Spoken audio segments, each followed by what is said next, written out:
Hello everyone, मेरा नाम पूजा मालविया है। मैं आप सभी का स्वागत ऑनलाइन पढ़ाई पर कर यहाँ पर आज हम करेंगे फर्स्ट चैप्टर अपना, जो आपका है fundamental unit of life, chapter number 5। ठीक है, पर यहाँ पर जो स्तर रहेगा आपका, जो मैंने कंटेंट लिया है वो प्रॉपर आपका क्लास 11th स्टैंडर्ड की जो टेक्स्ट बुक है बायोलॉजी की, उससे मैंने पूरा कंटेंट को प्रिपेयर किया है। तो क्लास 9 स्टैंडर्ड का भी कंटेंट रहेगा इसमें, प्लस क्लास 11 का भी कंटेंट पूरा पूरा मिलेगा। तो ये सेशन जरूर देखिएगा, आपके क्लास 11 तक के कॉन्सेप्ट क्लियर हो जाएंगे, प्लस आपके एग्जाम्स में जो 11th से जो लाइनें उठा के पूछी जाती हैं वो सारी चीजें मैं यहाँ पर कवर करूंगी व्हाइट बोर्ड के माध्यम से। तो इस सेशन को पूरा देखिएगा। तो चलो आज का सेशन स्टार्ट कर देते हैं। आज का जो ये वीडियो है आपको 2 पार्ट में मिलेगा, या अगर एक पार्ट में शूट हो जाएगा तो एक पार्ट में मिलेगा, अदरवाइज ये 2 पार्ट में आपको वीडियो मिलने वाला है। चैप्टर आसान है, पर कुछ चीजें जो एग्जाम में पूछी जाती हैं और जो क्वेश्चन आपको कंफ्यूजिंग क्वेश्चंस थे वो भी मैंने यहाँ पर इंक्लूड करे हैं इस चैप्टर से। ठीक है, तो चलो स्टार्ट कर देते हैं। सबसे पहले हिस्ट्री से स्टार्ट करते हैं कि हिस्ट्री जो कि हर बार हर एग्जाम्स के एक ना एक क्वेश्चन अगर से पूछते हैं तो सबसे पहले हिस्ट्री को उठा लेते हैं कि किसने किसकी खोज की, कह रहे कहाँ से आया, किधर से आया, किसने किसको क्या बताया, ये सारी जो चीजें होती है ना, क्या कौन कब, तो वो वाला जो एक हिस्ट्री का पार्ट होता है कि सबसे पहले अगर मैं कोशिका की बात कर रही हूँ तो कोशिका की खोज किसने की थी। तो सबसे पहले कोशिका की खोज की अगर बात की जाए तो सेल की डिस्कवरी की बात करी जाए या कोशिका की खोज की बात की जाए, तो ये कोशिका की खोज सर्वप्रथम किसने की थी, तो सर्वप्रथम खोज की गई थी रॉबर्ट हुक द्वारा 1665 में। इसकी इन्होंने खोज की थी, किसके द्वारा, रॉबर्ट हुक द्वारा कोशिका की खोज, सेल की डिस्कवरी हुई थी। ठीक है, अब देखो दूसरा एक और क्वेश्चन होता है कि सबसे पहले लिविंग सेल की खोज किसने की थी। अभी तक मैंने क्या बोला कि कोशिका की खोज की थी कॉर्क में, स्लाइस ऑफ कॉर्क में इन्होंने इसकी खोज की थी, किसकी, आपकी रॉबर्ट हुक द्वारा कोशिका की खोज की गई थी। दूसरा प्रश्न क्या होता है कि जो लाइव सेल है, मतलब जीवित सेल है, उसकी खोज किसने की थी पहली बार, तो वो आ गए आपके एंटनी वैन लीवनहॉक, मतलब लाइव सेल की खोज की थी किसने, एंटनी वैन लीवनहॉक ने। ठीक है, 2 क्वेश्चन प्रिपेयर हो गए। ठीक है, 2 क्वेश्चन प्रिपेयर हो गए। अब बात कर लेते हैं क्या, रॉबर्ट ब्राउन। अब यहाँ पर रॉबर्ट हुक और रॉबर्ट ब्राउन से कंफ्यूज मत होना, पहले हुक। ठीक है, पहले हम किसी को पोक करते हैं, ठीक है, तो पोक पोक पोक पोक वाला मतलब हुक, हुक दिया, तो हुक से मतलब पहली डिस्कवरी किसने की, सेल की। अब रॉबर्ट ब्राउन आए, उसके बाद क्या हुए, ब्राउन आए, तो ब्राउन ने किसकी खोज की थी, ब्राउन ने नाभिक की खोज की थी, न्यूक्लियस की खोज की थी। जहां जहां मुझे लगेगा हिंदी का यूज करना, मैं वहां वहां हिंदी का यूज करूंगी, अदरवाइज आप देख ही रहे हैं। अब देखो रॉबर्ट वर्चाओ, इसको इंग्लिश में भी रॉबर्ट वर्चाओ बोलेंगे, हिंदी में भी रॉबर्ट वर्चाओ बोलेंगे। ठीक है, तो जहां जहां मुझे लगेगा मैं टर्मिनोलॉजीज को हिंदी में लिखती चलूंगी। ठीक है, इसके बाद करते हैं थियोडोर स्केवन। तो रॉबर्ट ब्राउन ने किसकी खोज की थी, न्यूक्लियस, नाभिक की खोज की थी। अब देखो आपके थियोडोर स्केवन ने किसकी खोज की थी, आपकी प्लाज्मा झिल्ली की, तो मतलब प्लाज्मा मेम्ब्रेन, आपकी प्लाज्मा मेम्ब्रेन। बहुत इंपॉर्टेंट क्वेश्चन है, बहुत इंपॉर्टेंट क्वेश्चन है ये। बीपीएससी के जो नॉन टीचिंग एग्जाम्स में पूछा गया है, ये क्वेश्चन आपके एसएससी में भी पूछा गया है, ये क्वेश्चन आपके कई अन्य एग्जाम्स में पूछा गया है कि प्लाज्मा मेम्ब्रेन, जो आपकी प्लाज्मा झिल्ली होती है, ये किसकी खोज किसने की थी, तो थियोडोर स्केवन ने इसकी खोज की थी। ठीक है, इतना पॉइंट क्लियर हो गया। आइए अब बात करते हैं शेल्डन एंड स्केवन, इन्होंने क्या दिया था, तो इन्होंने प्रपोज करी थी फर्स्ट टाइम सेल थ्योरी, जो आपकी कोशिका का सिद्धांत है। तो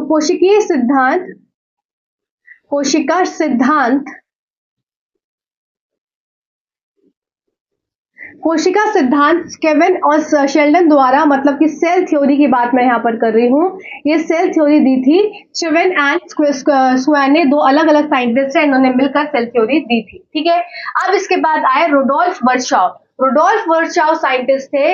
इन्होंने क्या कहा था कि कोई भी जो सेल है वो प्री एग्जिस्टिंग सेल से उत्पन्न होता है, मतलब कि कोई भी एक सेल नया बन रहा है तो वो पुराने सेल से बनेगा, मतलब प्री एग्जिस्टिंग सेल से डिवाइड होगा। वही मतलब कि एक सेल है, उसका विभाजन हो रहा है, तो मतलब ये पेरेंट सेल है, इसके बाद ये विभाजित हुआ तो डॉटर सेल्स बने, फिर ये विभाजित होगा तो फर्दर डॉटर सेल्स बनते जाएंगे।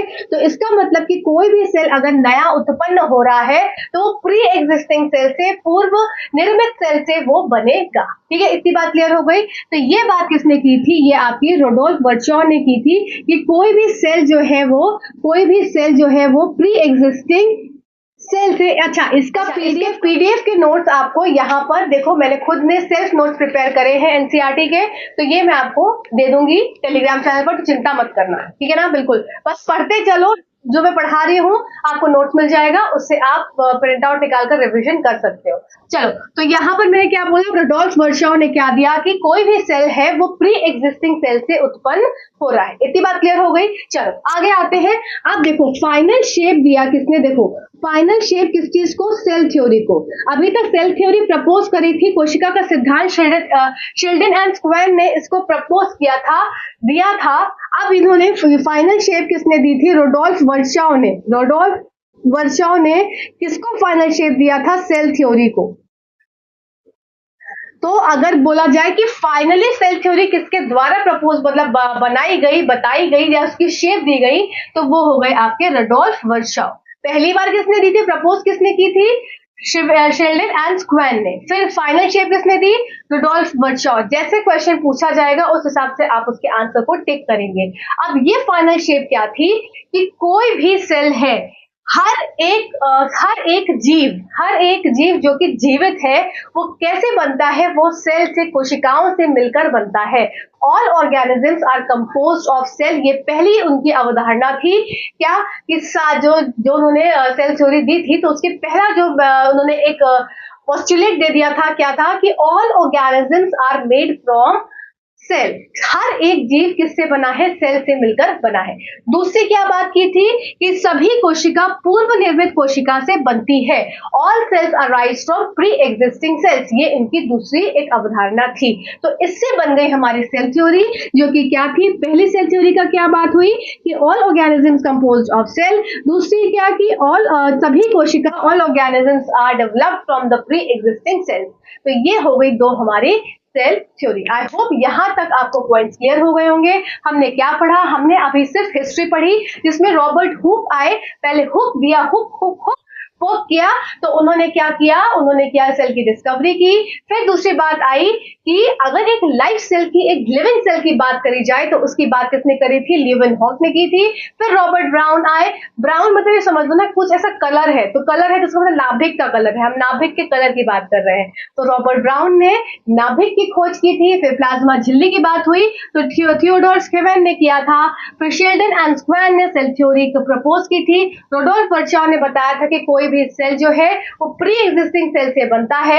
इस चीज को फर्दर एक सेल थ्योरी के हिसाब से उन्होंने एक थ्योरी दे दी, जिसको थ्योरी क्या दे दी, मतलब शेल्डन एंड स्क्वेर की बात को ही फर्दर उन्होंने पूरा किया था। तो उन्होंने फिर फाइनल शेप दिया था किसको, सेल थ्योरी को, कि हर ऑर्गेनिज्म सेल का मिलकर बना हुआ है और हर एक सेल जो है वो प्री एग्जिस्टिंग सेल से मिलकर बनती है। ठीक है, चलिए आइए अब जान लेते हैं प्रोकैरियोट्स और यूकैरियोट्स। तो प्रोकैरियोट्स में क्लास 11th स्टैंडर्ड में आपको बैक्टीरिया के बारे में डिटेल पढ़ना है।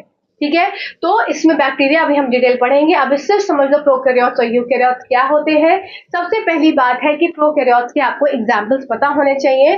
और आपकी बुक में जो एक क्वेश्चन आपका आया था, विवादित क्वेश्चन था, क्या क्वेश्चन था वो, कि माइकोप्लाज्मा और पीपीएलओ दोनों एक है। देखो कहीं कहीं जगह पे माइकोप्लाज्मा और पीपीएलओ आपका एक है, पर मैं आपको दिखा रही हूँ class 11th NCERT text book, और class 11th NCERT text book का मैं पेज नंबर भी आपको दिखा रही हूँ। मेरी बुक पूरी फट चुकी है पढ़ते पढ़ते, तो इसमें साफ साफ लिखा हुआ है। देखो पेज नंबर, अगर आप पुरानी बुक में के हिसाब से जाओगे 127 पेज नंबर पे लिखा है प्रोकैरियोटिक सेल्स, यहाँ पर है। आई होप ये आपको दिख रहा होगा, अदरवाइज मैं साइड में स्क्रीनशॉट जरूर लगाऊंगी। Prokaryotic cells are represented by bacteria, blue green algae, mycoplasma and PPLO. And इन्होंने साथ में लिख दिया है, यहाँ पर देख सकते हैं, यहाँ पर एंड लिखा हुआ है। ये लाइन को आपको देखना है, तो यहाँ पर माइकोप्लाज्मा के साथ साथ एंड का वर्ड यूज करते हुए इन्होंने पीपीएलओ लिखा हुआ है। तो इसीलिए इस क्वेश्चन को आई होप उन्होंने नहीं माना होगा, मान्य नहीं किया होगा, जो कि और वाला था, जहां पर हम लोग बोल रहे थे कि और होना चाहिए, पर यहाँ पर एनसीईआरटी की लाइन में आपको ये चीज मिल गई। ठीक, तो चलो अब यहाँ पर है हम अपना प्रोकैरियोट्स में। तो प्रोकैरियोट्स एग्जाम्पल क्या क्या हो जाएंगे, माइकोप्लाज्मा हो गया, ठीक है, आपका पीपीएलओ हो गया, फिर आपका ब्लू ग्रीन एल्गी हो गया, फिर आपका क्या हो गए, ये सब आपके एग्जाम्पल्स हो गए। यूकेरियोट्स में क्या हो जाएंगे, सारे आ जाएंगे, पादप आ जाएंगे, जंतु आ जाएंगे, फिर आपके यीस्ट आ जाएंगे, मतलब सब कुछ आपके बाकी बचे हुए किसमें आ जाएंगे, यूकेरियोट्स में आ जाएंगे। ठीक है, तो ये तो हो गया सिंपल आपका एक। अब देखो इसमें मेन चीज आपको क्या याद रखनी है, प्रोकैरियोट्स और यूकेरियोट्स में, जो प्रोकैरियोट्स होते हैं इनका जो नाभिक होता है वो न्यूक्लियर मेम्ब्रेन से, मतलब कि नाभिकीय झिल्ली से कवर्ड नहीं होता है। तो इसका मतलब कि इनका जो न्यूक्लियस होता है वो नग्न होता है, वो ऐसे ही न्यूक्लियस क्या होता है, वो उसके ऊपर झिल्ली से नहीं होती है, तो उसका जो जेनेटिक मटेरियल है वो कैसा रहेगा, वो ऐसे ही खुला प्रेजेंट रहता है। ठीक है, तो they lack membrane bound nucleus, उनके पास मेम्ब्रेन बाउंड न्यूक्लियस नहीं होता है। किसमें, प्रोकैरियोट्स में। यूकेरियोट्स में क्या होता है, न्यूक्लियर मेम्ब्रेन प्रेजेंट होती है प्रॉपर, और उसके अंदर उसका जेनेटिक मटेरियल होता है। ठीक है, और इम्पोर्टेंट बात कि बाकी सारे ऑर्गेनेलीज जो है, जितने भी सेल के अंदर जो भी होती हैं चीजें, जैसे गोल्गी apparatus, ये सब बहुत सारी चीजें, वो आपकी सारी चीजें आपके यूकेरियोट्स में पाई जाती हैं। पर प्रोकैरियोट्स में क्या होता है, आपकी जेनेटिक मटेरियल हो गया, राइबोसोम्स हो गया, बस इतना ही होता है, बाकी और चीजें नहीं पाई जाती हैं। ठीक है, चलिए अब बात कर लेते हैं क्या साइज ऑफ सेल में। तो साइज ऑफ सेल में सबसे पहली बात आ जाती है माइकोप्लाज्मा। तो माइकोप्लाज्मा क्या हो जाता है, ये आपका 0.3 माइक्रोमीटर का होता है, स्मॉलेस्ट सेल होती है। जीवाणु बैक्टीरिया का साइज हो जाता है 3 to 5 माइक्रोमीटर, इंपॉर्टेंट है। सबसे बड़ी कोशिका आपकी क्या हो जाती है, ऑस्ट्रिच का एग, शुतुरमुर्ग का एग। दूसरी बात है आरबीसी ऑफ ह्यूमन क्या होता है, 7 माइक्रोमीटर होता है। तो ये सारी चीजें आपको यहाँ पर पढ़नी है, इंपॉर्टेंट है। ठीक है, अब इसके बाद क्या हम करने वाले हैं, इसके बाद हम करेंगे बैक्टीरिया को डिटेल में। आपके different shapes of bacteria exams में पूछे जाते हैं, जैसे कि आपका सर्कुलर हो गया, कोकस हो गया, स्पाइरल हो गया, फिर आपका कॉमा शेप हो गया। तो डिफरेंट शेप्स के बैक्टीरिया जो है भी हम देखेंगे। प्लस इसके बाद हम बैक्टीरिया का पूरा डिटेल स्ट्रक्चर देखने वाले हैं, किस तरीके से होता है। चलिए आइए इसको रब कर देती हूँ, बाकी चीजें यहाँ पर नोट डाउन करती हूँ, जिससे कि आपको चीजें आप तक अच्छे से। तो आप देख लेते हैं डिफरेंट शेप्स ऑफ बैक्टीरिया की। बैक्टीरिया के कई तरह के आकार होते हैं, कई आकार के बैक्टीरिया पाए जाते हैं, जीवाणु होते हैं। सबसे पहले हो गया जैसे आपका स्फेरिकल में आ जाएगा ये कोकस क्या होते हैं, ये आपके गोलाकार बैक्टीरिया होते हैं। बैसिलस रॉड शेप होते हैं, मतलब नाम ही हो गया इनका बैसिलस, मतलब ऐसा बेलन रूपा रॉड शेप। ठीक है, कोकस आपका स्फेरिकल हो गया, सर्कुलर से किसी से याद रखेंगे, कोकस सर्कुलर। वाइब्रेयो आपके कुछ ऐसे कॉमा शेप बैक्टीरिया होते हैं, ऐसा कॉमा सा शेप, इस तरह से कॉमा शेप के बैक्टीरिया होते हैं, इस तरीके से ऐसे। फिर आपके स्पाइरलम कैसे, आपके सर्पिल रूपा होते हैं, सर्पिल रूपा स्पाइरल शेप के होते हैं बैक्टीरिया। तो ये 4 तरह के शेप्स के बैक्टीरिया आपको याद रखने हैं। पहला हो गया बैसिलस, जो कि आपका रॉड शेप होते हैं, बेलनकार होते हैं। फिर आपके कोकस जो कि आपके स्फेरिकल होते हैं। फिर आपके वाइब्रेयो जो आपके कॉमा शेप होते हैं। फिर आपके क्या होगा, स्पाइरलम जो कि आपके सर्पिल होते हैं। तो ये सारे आपके शेप्स ऑफ बैक्टीरिया हो गए। अभी तक हमने क्या पढ़ा प्रोकैरियोट्स में, कि सबसे पहली बात है कि प्रोकैरियोट्स के एग्जाम्पल्स क्या हो जाते हैं, ब्लू ग्रीन एल्गी हो गया, माइकोप्लाज्मा हो गया, पीपीएलओ हो गया। ये सारे एग्जाम्पल्स किसके हो गए, बैक्टीरिया हो गया। ये सब हो गए आपके प्रोकैरियोट्स के एग्जाम्पल। अब हमने क्या क्या बातें पढ़ी प्रोकैरियोट्स में, हम फटाफट से रिकॉल करते हैं कि इनके पास जो न्यूक्लियस होता है, नाभिक होता है, ये कैसा मेम्ब्रेन बाउंड नहीं होता। इसका मतलब कि इनका जो जेनेटिक मटेरियल है, डीएनए है, तो वो कैसा रहेगा, वो मतलब इस तरह से साइटोप्लाज्म में ही डीएनए प्रेजेंट होता है, इसमें कोई मेम्ब्रेन बाउंड न्यूक्लियस नहीं होता। तो डीएनए ऐसे इधर उधर घूमता रहता है। दूसरी बात हमने क्या इंपॉर्टेंट पढ़ी कि इनके पास, प्रोकैरियोट्स के पास क्या होता है, प्लाज्मा मेम्ब्रेन। ठीक है, प्लाज्मा मेम्ब्रेन के ऊपर क्या चढ़ी होती है, सेल वॉल। ठीक है, ये इंपॉर्टेंट है। इनके पास क्या होता है, प्लाज्मा मेम्ब्रेन होती है। प्लाज्मा मेम्ब्रेन जो प्लाज्मा झिल्ली होती है, सिलेक्टिवली परमेएबल होती है। इसके ऊपर चढ़ी होती है क्या, सेल वॉल। ठीक है, जो आपकी कोशिका भित्ति होती है, वो आपकी प्लाज्मा झिल्ली के ऊपर पाई जाती है। तीसरा इंपॉर्टेंट पॉइंट आपको प्रोकैरियोट्स के बारे में याद रखना है कि इनके पास राइबोसोम्स होते हैं। वेरी इंपॉर्टेंट लाइन है, कई बार एग्जाम से पूछी गई है कि राइबोसोम्स कहाँ पाए जाते हैं प्रोकैरियोट्स के अंदर। What is the location of ribosomes in prokaryotes? Prokaryotes के अंदर राइबोसोम्स कहाँ पाए जाते हैं? तो आपको पता होना चाहिए ये राइबोसोम्स प्लाज्मा मेम्ब्रेन के ऊपर पाए जाते हैं, ऐसे ही कहीं नहीं प्रेजेंट होते हैं। ये राइबोसोम्स आपके प्लाज्मा मेम्ब्रेन के ऊपर प्रेजेंट होते हैं। तो ये कहाँ प्रेजेंट होंगे? प्लाज्मा मेम्ब्रेन, प्लाज्मा झिल्ली के ऊपर ये राइबोसोम्स पाए जाते हैं। ठीक है, राइबोसोम्स का क्या काम हो जाता है? वही प्रोटीन सिंथेसिस, अभी हम आगे चल के करेंगे। इसके बाद आपको इंपॉर्टेंट पॉइंट क्या याद रखना है कि प्रोकैरियोट्स के पास मेसोसोम्स होते हैं। ये वेरी इंपॉर्टेंट है मेसोसोम्स। तो ये मेसोसोम्स का काम क्या है, यहाँ पर इंपॉर्टेंट है।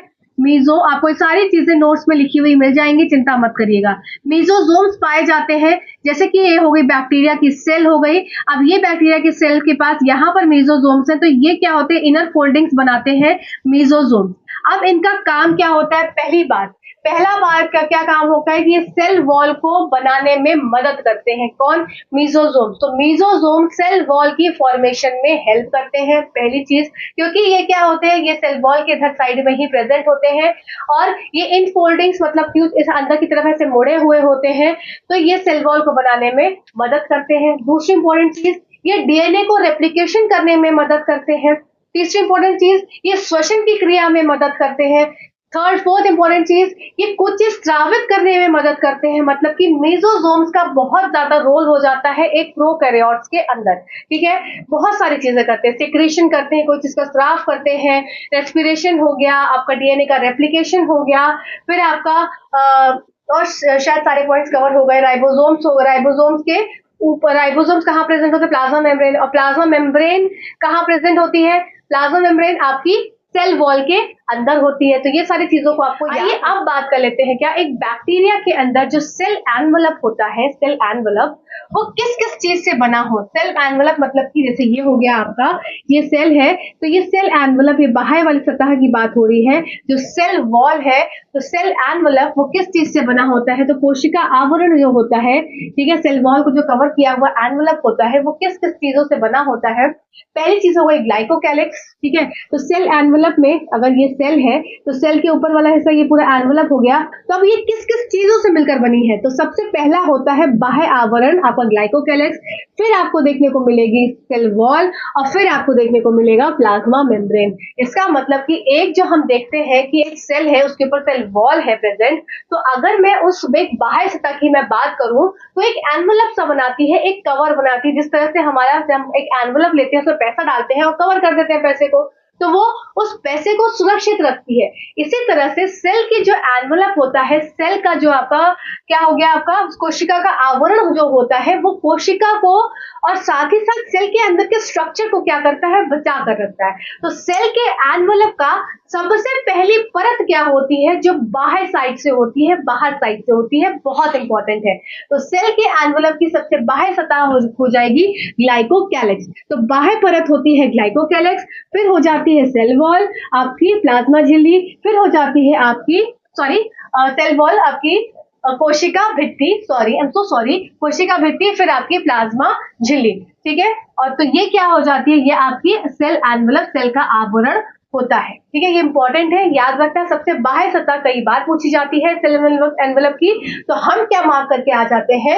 हम मार्क करके आ जाते हैं सेल वॉल, क्योंकि हमको पता है कि बाहर वाला स्ट्रक्चर है तो इसका मतलब सेल वॉल है। सबको पता है सेल वॉल सबसे बाहर होती है, फिर अंदर प्लाज्मा मेम्ब्रेन होती है, हमको यही पता है। ग्लाइकोकैलिक्स का एक नाम क्या है वो कई बार कई लोगों ने नहीं सुना होता है। तो यहाँ पर एनसीईआरटी क्लास 11th में लाइन लिखी हुई है कि सेल एनवलप की बाहर जो लेयर होती है वो क्या होती है? वो आपकी ग्लाइकोकैलिक्स होती है। और ग्लाइकोकैलिक्स अगर कोई एक सेल है बैक्टीरिया का, वो बैक्टीरिया के सेल में अगर जो बाहर परत है उसकी वो लूज है, मतलब वो पतली है, लूज है, ठीक है, मुलायम है, तो वो कौन सी लेयर हो जाएगी? वो स्लाइम लेयर के अंदर आती है। थोड़ा डिटेल में है, पढ़ लो, नाम सुन लो, अगर कभी आया तो आप कर पाओगे। ठीक है, अब पंख परत होती है और जो कैप्सूल होता है, कैप्सूल वो संपुटिका, ये कैसी होती है? ये थिक और टफ होती है। ठीक है, तो कैप्सूल भी आपकी ग्लाइकोकैलिक्स के ही अंदर आती है। तो अगर वो ग्लाइकोकैलिक्स जो है लेयर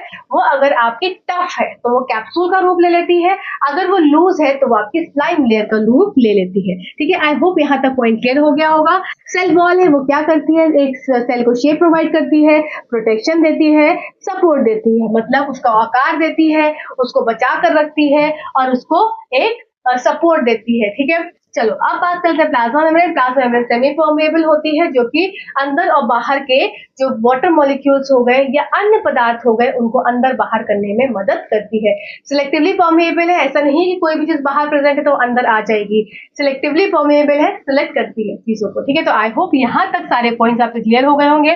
फ्लैजिला का काम क्या होता है, जैसे कि बैक्टीरिया सेल है और इसमें प्रेजेंट होते हैं इस तरह से फ्लैजिला। तो फ्लैजिला ये हो गए प्रेजेंट आपकी इस तरह पूंछ जो निकली होती है, इसका काम होता है मूवमेंट में, बैक्टीरिया को इधर से उधर घूमने में इसमें इसका रोल होता है। फ्लैजिला का आपका कशाभिका का रोल होता है इधर से उधर जाने और आने में जीवाणु के। ठीक है, आई होप यहाँ तक आपको सारे पॉइंट्स क्लियर हो गए। चलिए अब बात कर लेते हैं एक कोशिका के अंदर, मतलब अब हम बात करेंगे यूकैरियोटिक सेल्स की, यूकैरियोटिक कोशिकाओं की, जिसके अंदर आपके डिफरेंट ऑर्गेनेलीज प्रेजेंट होते हैं, जैसे नाभिक हो गया। फिर आपको सबसे पहले हम स्टार्ट करेंगे प्लाज्मा मेम्ब्रेन, सेल मेम्ब्रेन, इन सबसे, और फिर हम अंत करेंगे सारे ऑर्गेनेलीज से। ठीक है, तो आई होप यहाँ तक आपको चीजें क्लियर हुई होंगी। चलिए मैं इसको रब कर देती हूँ। आगे आप देख लेते हैं आपकी कोशिका भित्ति, सेल वॉल। तो सबसे पहले इंपॉर्टेंट चीज है कि सेल वॉल किसमें प्रेजेंट होती है, किसमें एब्सेंट होती है। तो एनिमल सेल, जो आपके जंतु आपके कोशिकाएं होती हैं, उसमें क्या होता है, आपकी सेल वॉल एब्सेंट होती है, बल्कि प्लांट सेल के अंदर ये प्रेजेंट होती है। क्यों, आपको याद ऐसे रखना है, जैसे कि प्लांट्स क्या होते हैं, बहुत कमजोर होते हैं as compare to animals. For example, मतलब इसमें एग्जाम्पल की बात है, जैसे कि एक हाथी एक पत्ती को कुचल सकता है, पत्ती हाथी को नहीं कुचल सकती। याद करने का तरीका है कि सेल वॉल किसमें प्रेजेंट है, किसमें नहीं प्रेजेंट है। तो सेल वॉल बचाती है हाथी को किससे, कुचलने से, है ना। सब याद करने का तरीका है, हाइपोथेटिकल हंस भी सकते हो। तो क्या हो गया, सेल वॉल किसमें प्रेजेंट हुई, इसका मतलब प्लांट सेल्स में, और एनिमल सेल्स में एब्सेंट होती है, पहली इंपॉर्टेंट चीज। दूसरी इंपॉर्टेंट चीज कि अब हमारी सेल वॉल कहाँ प्रेजेंट है। तो देखो ये हो गई, जैसे ये हो गई प्लांट की सेल। अब ये प्लांट की सेल है तो इसका जो बाहर वाला आवरण हो गया, ये हो गया आपका सेल वॉल, और इसके अंदर का जो आवरण हो गया, ये हो गई आपकी प्लाज्मा मेम्ब्रेन, प्लाज्मा झिल्ली। ठीक है, तो बाहर वाला जो हो जाता है सेल वॉल होता है, अंदर वाला प्लाज्मा मेम्ब्रेन। अच्छा, जो लास्ट मैंने बैक्टीरिया आपको बताया था, ग्लाइकोकैलिक्स, जो बाहर आवरण होता है, बाहर सतह होती है किसी सेल की, वो किसी सेल नहीं है, वो बैक्टीरियल सेल है, उससे कंफ्यूज मत होना। वहां जो मैंने बताया था आपको कि सबसे सेल एनवेलप में कि सबसे बाहर जो कवरिंग होती है वो ग्लाइकोकैलिक्स ही होती है, फिर सेल वॉल और फिर प्लाज्मा मेम्ब्रेन। तो इसमें ग्लाइकोकैलिक्स नहीं होता, क्योंकि ग्लाइकोकैलिक्स पाया जाता है बैक्टीरियल सेल्स के अंदर। ठीक है, तो इंपॉर्टेंट है, नोट कर लो, उसको कंफ्यूज मत होना वहां से और यहाँ पर आउटर मेम्ब्रेन क्या हो जाती है आपकी सेल वॉल, फिर उसके अंदर प्लाज्मा मेम्ब्रेन। पर बैक्टीरिया के केस में आउटर मेम्ब्रेन क्या हो जाती है, ग्लाइकोकैलिक्स। अब वो ग्लाइकोकैलिक्स कैप्सूल भी हो सकता है, स्लाइम लेयर भी हो सकती है ना। वो मैंने बताया आपको किस तरीके से, अगर लूज है तो स्लाइम लेयर, और अगर हार्ड टफ है तो कैप्सूल का फॉर्म कर लेता है वो बैक्टीरिया बाहर आवरण में। अब उसके अंदर सेल वॉल पर प्लाज्मा मेम्ब्रेन पर, यहाँ पे एनिमल सेल या प्लांट सेल की मैं बात कर रही हूँ, यहाँ मैं प्लांट सेल की आपकी बात कर रही हूँ। तो बाहर आवरण हो गया सेल वॉल का, फिर प्लाज्मा मेम्ब्रेन। अब सेल वॉल बाहर आवरण है तो क्या क्या चीज दे रही होगी, पहली चीज आपको क्या पता होना चाहिए कि सेल वॉल क्या देती है, आकार देती है किसी भी सेल को। तो इसने क्या दे दिया, आकार दे दिया। दूसरी चीज क्या देगी, सेल को, कोशिका को सुरक्षा भी तो देगी, तो सुरक्षा प्रदान करेगी। तो यहाँ पर क्या होगा, प्रोटेक्ट भी करती है, मतलब ये सुरक्षा भी देती है। तो सुरक्षा भी दे दिया, सेल टू सेल इंटरेक्शन भी कराती है, एक सेल से दूसरे सेल का इंटरेक्शन कराती है। फिर बैरियर टू अनडिजायरेबल सब्सटेंसेस, मतलब कुछ ऐसे सब्सटेंसेस होते हैं जो नहीं एक सेल की जरूरत है, तो उसके लिए क्या हो जाती है, एज अ बैरियर खड़ी होती है। जैसे पुलिस खड़ी है कि भाई यहाँ नहीं जाना, यहाँ बैरियर रास्ता बंद है वहां पे। तो इसी तरह से सेल में भी जो सेल वॉल है वो क्या करती है, बैरियर का काम करती है। आई होप यहाँ तक पॉइंट्स क्लियर हो गए, इजी है। अब आपकी एनसीईआरटी टेक्स्ट बुक में, जस्ट अ सेकेंड, हाँ, एनसीईआरटी टेक्स्ट बुक में आपके एल्गी शेवाल की सेल वॉल के बारे में बताया गया है। तो सेल वॉल जो एल्गी शेवाल की, वो आपकी कोशिका भित्ति किससे बनी होती है, सेल्यूलोज से, गैलेक्टैन से, मेनान से और कैल्शियम कार्बोनेट। वेरी इंपॉर्टेंट, ठीक है, ये आपके एग्जाम में कैल्शियम कार्बोनेट लिखा रहता है ऑप्शंस में। और हमको क्या लगता है कि सेल्यूलोज पता है, गैलेक्टैन्स पता है, मेलान्स पता है, ये सब क्या हो गए आपके, ये सारे यहाँ पे कार्बोहाइड्रेट्स हैं। प्लस आपका कैल्शियम कार्बोनेट भी प्रेजेंट होता है किसमें, शैवाल में। इंपॉर्टेंट है। कार्बोहाइड्रेट के साथ साथ कैल्शियम कार्बोनेट, वेरी इंपॉर्टेंट, ठीक है। CaCO3। अब बात करते हैं पादप जगत का। तो प्लांट सेल्स का जो सेल वॉल है वो किस किस चीज से बनी हुई है? सेल्यूलोज, हेमीसेल्यूलोज, पेक्टिन और प्रोटीन्स, रटने वाली चीजें हैं, याद कर लो, है ना। Cellulose, hemicellulose, pectin, protein. Pectin, protein, cellulose, ये तीन जो है एग्जाम में पूछे जाते हैं। ये सेल्यूलोज पूछते हैं, पेक्टिन पूछते हैं, प्रोटीन पूछते हैं। तो आई होप आपको यहाँ पर सेल वॉल का पूरा सिस्टम समझ में आ गया होगा कि क्या क्या रोल प्ले करता है। अब बात कर लेते हैं सेल मेम्ब्रेन। तो सेल मेम्ब्रेन का ही दूसरा नाम क्या हो जाता है? Plasma membrane. मैं इसको रब कर देती हूँ, इससे मुझे यहाँ पर एक्सप्लेन करने की कुछ चीजें तो मैं आपको एक्सप्लेन कर पाऊंगी। तो सेल वॉल का ही दूसरा नाम, सॉरी, सेल मेम्ब्रेन का ही दूसरा नाम क्या हो जाता है आपका? प्लाज्मा मेम्ब्रेन, ठीक। कंफ्यूज नहीं होंगे, सेल मेम्ब्रेन का ही दूसरा नाम है प्लाज्मा मेम्ब्रेन। आपकी प्लाज्मा झिल्ली किसका? आपका कोशिका झिल्ली का दूसरा नाम, ठीक। दूसरी इंपॉर्टेंट चीज क्या होती है कि प्लाज्मा मेम्ब्रेन क्या होती है? इनर होती है, किससे? सेल वॉल के अंदर वाली वॉल जो होती है प्लाज्मा मेम्ब्रेन होती है। सेलेक्टिवली परमिएबल होती है, इसका मतलब कि ये सब चीजों को अंदर नहीं आने देती। जो चीज एक सेल को आवश्यक है वो चीजों को अंदर लेती है, अदरवाइज उनको अंदर नहीं लेती। और जो चीजें अंदर से बाहर फेंकना चाहती है, बाहर देना चाहती है, वो चीज अंदर से बाहर कर देती है, ठीक है। इसके बाद जो सेल मेम्ब्रेन होती है वो किस चीज की बनी होती है? तो सबसे इंपॉर्टेंट चीज आपको याद रखना है कि ये एक लिपिड बाइलेयर है, ठीक है। क्या मैंने बोला? ये एक लिपिड बाइलेयर है जिसमें कि प्रोटीन्स भी होते हैं और कार्बोहाइड्रेट भी होते हैं। इसका मतलब कि जो सेल मेम्ब्रेन है, कोशिका आपकी झिल्ली है, ये किस किस चीजों से बनी हुई है? तो पहली चीज हो गई आपकी लिपिड, फिर हो गया आपका प्रोटीन,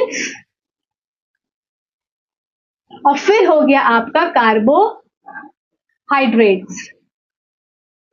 तो इन सब तीनों चीजों से मिलकर क्या बनी होती है? आपकी कोशिका झिल्ली, ठीक है। इतनी चीज क्लियर हो गई। तो आप देखो, अब लिपिड बाइलेयर, इसका मतलब कि लिपिड की दो लेयर्स है, ठीक है। अब किस तरह से लिपिड की दो लेयर्स प्रेजेंट होती है?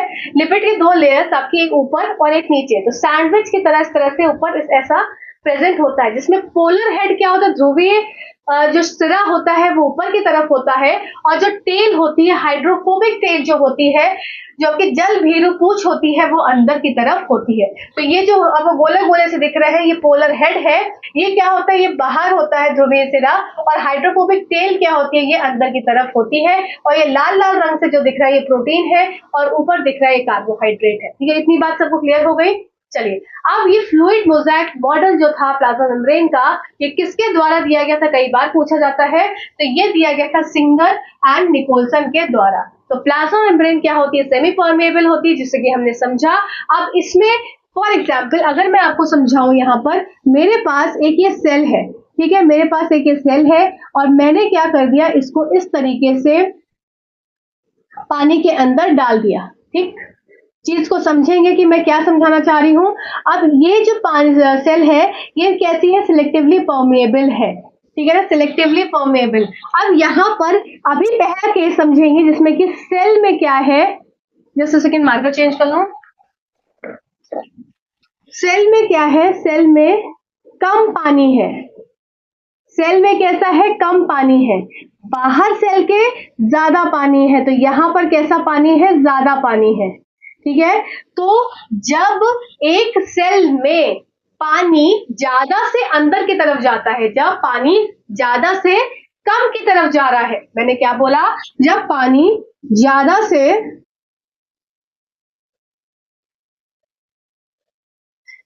से कम की तरफ जा रहा है, इसका मतलब कि यहां पर पानी कैसा है? हाई कंसंट्रेशन है वाटर से, लो कंसंट्रेशन की तरफ जा रहा है, ठीक है।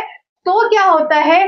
किसी भी एनर्जी का रिक्वायरमेंट नहीं होता, किसी भी ऊर्जा की आवश्यकता नहीं होती जब पानी हाई कंसंट्रेशन से लो कंसंट्रेशन की तरफ जा रहा है। खुद सोचो, जहां पर पानी ज्यादा भरा हुआ है और कम भरे हुए पानी की तरफ जाना है, तो उसको कहीं मेहनत करने की जरूरत नहीं है। तो वही चीज है कि यहाँ पर एनर्जी की, ऊर्जा की कोई भी आवश्यकता नहीं होती। और ऐसे तरह के ट्रांसपोर्ट को क्या बोला जाता है? ये आपका निष्क्रिय ट्रांसपोर्ट होता है, पैसिव ट्रांसपोर्ट होता है।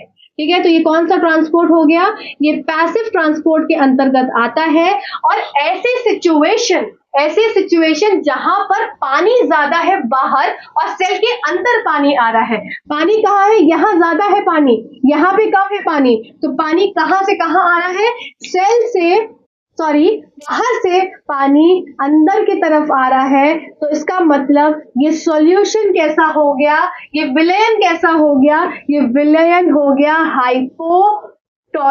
Hypotonic solution. ठीक है, हिंदी में भी इसको हाइपोटोनिक ही बोलते हैं। हाइपोटोनिक सॉल्यूशन हो गया जिसमें कि पानी की कंसंट्रेशन ज्यादा है बाहर और सेल में कंसंट्रेशन है कम, तो इस वजह से पानी आया सेल से बाहर से अंदर की तरफ। आई होप ये पॉइंट क्लियर हुआ होगा। और ऐसे ट्रांसपोर्ट सिस्टम में जहां पर पानी की कंसंट्रेशन ज्यादा होती है और कम कंसंट्रेशन की तरफ पानी आ रहा है, तो उसमें कहीं भी जरा भी ऊर्जा की आवश्यकता नहीं होती। ऐसे ट्रांसपोर्ट सिस्टम को बोलते हैं पैसिव ट्रांसपोर्ट सिस्टम। और ये क्या हो गया, पैसिव ट्रांसपोर्ट सिस्टम का एग्जाम्पल हो गया और इसमें ऊर्जा की आवश्यकता नहीं होती। ठीक है, सॉल्यूशन कैसा हो गया, हाइपोटोनिक सॉल्यूशन हो गया, पानी अंदर की तरफ आ जाएगा। सेल क्या करेगी इस केस में, फूलेगी, स्वेल करेगी। जैसे कि हमने देखा है क्या, किशमिश को पानी में डालो, किशमिश गुब्बारा हो जाती है ना। तो ये हो गया आपका पहला केस।